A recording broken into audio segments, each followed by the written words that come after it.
Hi and welcome to another very exciting tutorial. Today we're finally going to talk about ARKit, the augmented reality framework introduced by Apple at WWDC this year. And we're going to build a fun little game that you can see on the right where we'll add a spaceship into our real environment that we can see through the camera, and by tapping on it, it disappears. You could add a lot of more explosions and stuff to it. Now, this is a very simple little game that introduces you into how you can set up augmented reality in your app and how to add it also to an existing application, how to work with the 3D space and 3D models that you can add to your applications. So let's bring up Xcode and create a new project by pressing Command Shift N on the keyboard. And in the new template chooser, I'm currently using Xcode 9 Beta 2. We have this nice template for augmented reality app. But in order to show you what you have to do to implement that yourself or to add that to an already existing application, we're going to use a single view app template here just to create our nice little game, which I'm calling ARKit game. I hit next and create that on my desktop. And with that done, we can directly head for the main storyboard. And the cool thing about ARKit is that it comes with predefined storyboard scenes or view controller scenes that we can use. We have an ARKit scene kit view, and we also have a sprite kit view. And depending on what you do here when you create an augmented reality app, you can choose between the different technologies, either a scene kit, sprite kit, or metal, and Xcode automatically creates a view controller for you with the specific scene kit or sprite kit view in one of these view controllers. We're going to use scene kit in this example, and I'm going to move a scene kit view to my project. And since we also want to display a counter at the bottom, I'm also going to look for a label in my object library, positioning it somewhere here in the center at the bottom of my view controller, and then I'm going to resize my scene kit view or my AR-SCN view, a augmented reality scene view, and I'm resizing it so that we have some space left for our label. And since this is a very easy layout, we can use auto-resizing masks to position our elements for different screen sizes. And what I want to do here is pin it to the left, to the top, to the right, and to the bottom to keep this distance from the bottom. And I also wanted to resize in width and height when we change orientation or screen size. And for my label, what I want to do here is increase the size a little so that it fits the width of the screen, and then I want to fix it to the left, or pin it to the left, deactivate the bottom, pin it to the right, pin it to the bottom, and make it stretch in width. And then I also want to position that in the center, so I'm centering the text in using the alignment settings, and I'm setting my text to 0 because we did not hit a spaceship yet. So with that done, we can actually already create some outlets for our code. So I'm bringing up the assistant editor, and all we need to do is creating an outlet for both of our elements here. For our augmented reality scene kit view, which I'm control dragging to my assistant editor, to my view controller class, I'm simply calling that scene view. And for my label, I'm going to call that counter label. And with those two elements in place, we can actually close the assistant editor and open up our view controller.swift file. And if I build that now, you will see that we have one error, which is the use of an undeclared type AR-SCN view. And this is because we still need to import ARKit into our project or into our view controller in order for this to work. Which leaves us with some very important configurations, which is first of all to give our scene view a scene kit scene. So we start off in view.load, creating a new scene. which is a simple constant scn scene, so a scene kit scene. And we want to add that empty scene now to our scene view, simply accessing the scene property and assigning the scene. Yeah, I just said scene 1,000 times, at least it felt that way.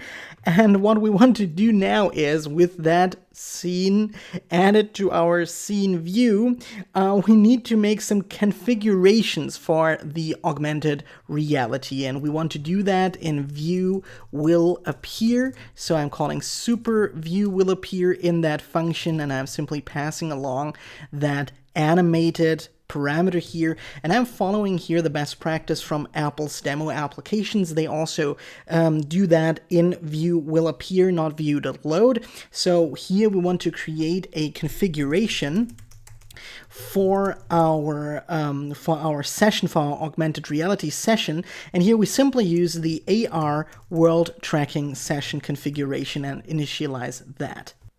And this world tracking configuration tracks, for example, the device's orientation and position. And what we want to do with that configuration is adding it to our ARKit session. So we're using our scene view, accessing its session property that manages the motion tracking and the camera image processing of the view's contents. So we're accessing that, and we want to run now this session with a specific configuration, which is our configuration object, and we do not need to pass along any options here. And we could already run our application now, but it would crash because we are already accessing the camera now when we start running our session. And since we want to use the camera, we need to ask the user for his or her permission. So we need to go into our info plist, right click somewhere here, and add a new row. I'm just entering privacy here, looking for the camera usage description key, which is this one. And here you should have a reason why we want to access the camera. And of course, we want to use it because AR. And with that justification, we can now run this on a real device. And I've connected my development iPhone to my computer using Wi-Fi, finally. And I'm now using AirPlay to connect with my computer to show you what I'm seeing. And just give me a second here. We're mirroring already. And in a few seconds, we should be able to see a live camera image, or we should be asked if we want to access permission to use the camera, and indeed we want to do that. And if I now run this, we can see a live video from my iPhone, and below we have our label, so it only takes the space that we defined as a scene view. And with that, we can now go back into our application and make some further adjustments, because at the moment our app is actually just a big viewfinder, which we want to change. We want to augment this reality with something, and therefore I've just prepared a simple SCN assets folder, which has the standard demo model for SceneKit apps in it, and I'm going to drag and drop that into my project. Just let's say below view.load, I make sure that I have copy items if needed selected, and also add this to my target ARKit game. And with that, I have imported my ship into my Xcode project. We can move around here. We can have a look at the ship's name, which is quite important for us. So make sure you give that a name that you will recognize if you're using your own model. I have used AR ship here as this ship's name. This is important because we want to make sure that only if we tap on our ship, we actually want to remove it. We're using that for gesture recognition or touch recognition on a ship. So with our ship in our project, we can now create a new class for this ship in order to load it. And therefore I'm using a Cocoa Touch class, calling it Spaceship. And this is going to inherit from SCN node. And we can now create that in our project. I've added it right below view, our view controller, and there is again a problem with the SCN node because it just imported UIKit, but what we need is ARKit, and this also inherits from the scene kit, so we can just use ARKit in order to access SCN node. And what we want to do here is actually just create a function that I'm going to call load model. And here we want to load the model from our ship.scn file, which we need to import as a scene or virtual object scene. And in the load model function, we are going to create a virtual object scene object, because this, our ship is a scene, so we can use scn scene named to actually access it, and we simply need to supply it with a string here of our assets folder, which is art.scn assets, and then in this directory we have a ship.scn file, and we can put that in a guard statement, so if this should not work, we should simply return from this function. And the next thing we need to do is create a wrapper node for our scene. So I'm creating a wrapper node here, which is an SCN node. And then we can go through our virtual object scene's child nodes. So we use a for in loop for each child in our virtual, I misspelled that, virtual. So now let's use virtual object scene and its root node and its child nodes. And for each of these, we want to use our wrapper node and add a child node, child. And now that we have our wrapper node, we can actually use self, add child node, and add our wrapper node. And with that, we can load our ship and use that as a simple SCN node in our application. And to use it, we are going to add a new function to our view controller. Let's say just below view will appear. I'm going to call it add object. And you can, of course, put any object or any model into this application that you have. And if you're a more talented 3D artist than me, then I'm sure that you can come up with some cool stuff here. I'm just, as I said, using this demo model here that was provided by Apple. And now I am creating a ship object in my add object function simply by using my spaceship class. And I'm using the ship and call the load model function. And then what I want, and as you've seen in the demo before, we actually want to position this ship randomly.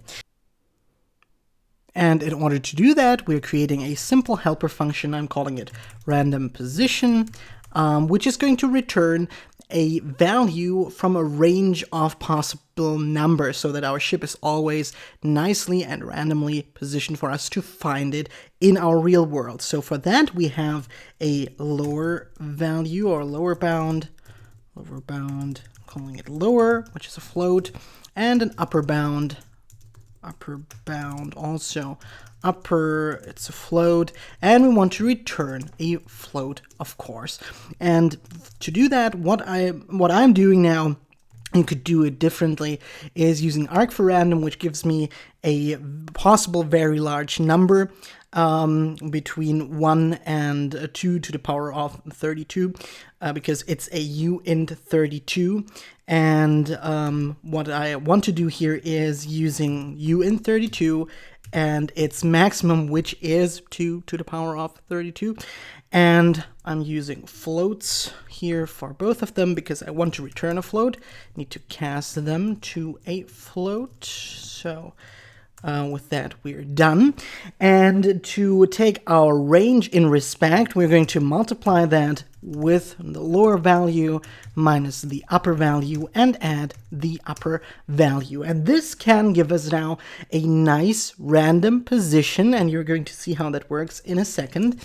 So we're defining in our add object function two positions, an x position And to get that, we're using random position, and we can provide that now with a lower bound for or a lower value for our position, which is in my case minus 1.5, and the upper bound is 1.5.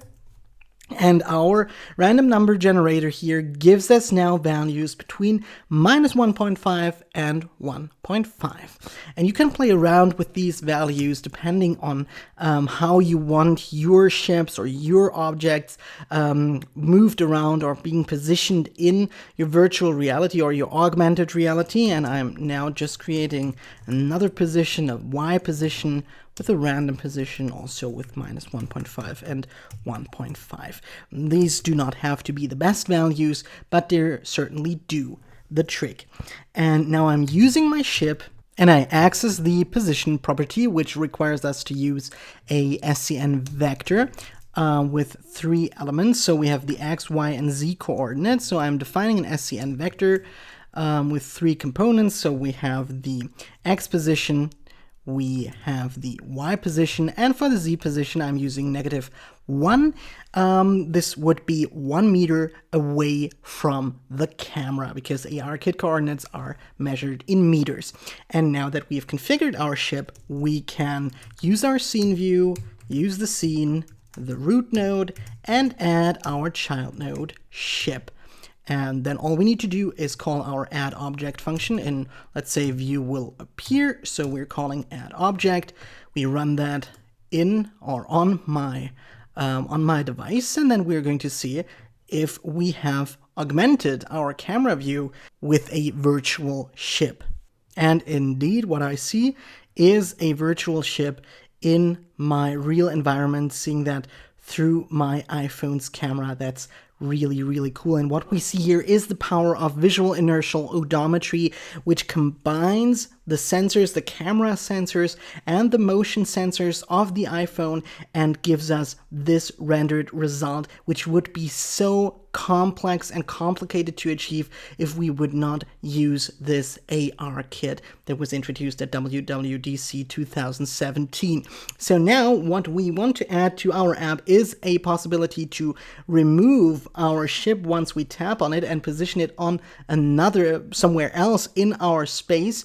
So let's move back to our Xcode project.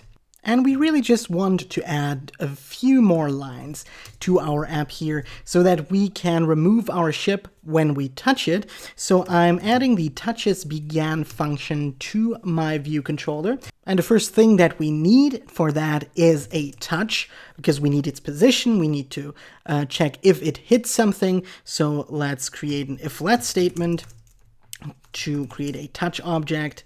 And we're using the touches set and its first object, and if that works, and if we get a touch, we can also get its location. So using the touch object and its location in the scene view function to get its actual location, and then we generate a hit list by using the scene view, performing a hit test with a specific point, and with some options that we will not need, but we're using the location as a point and nil for options because we don't need anything here.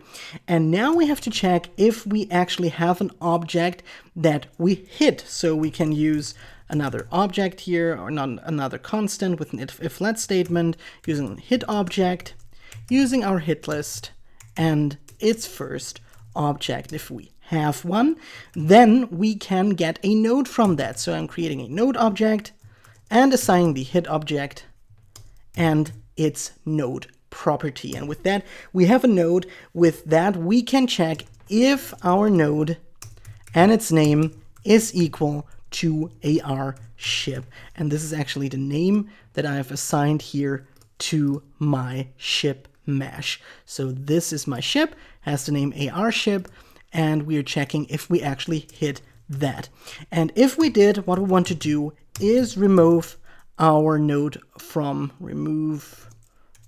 parent node. With that, our ship just disappears, and we can add another object.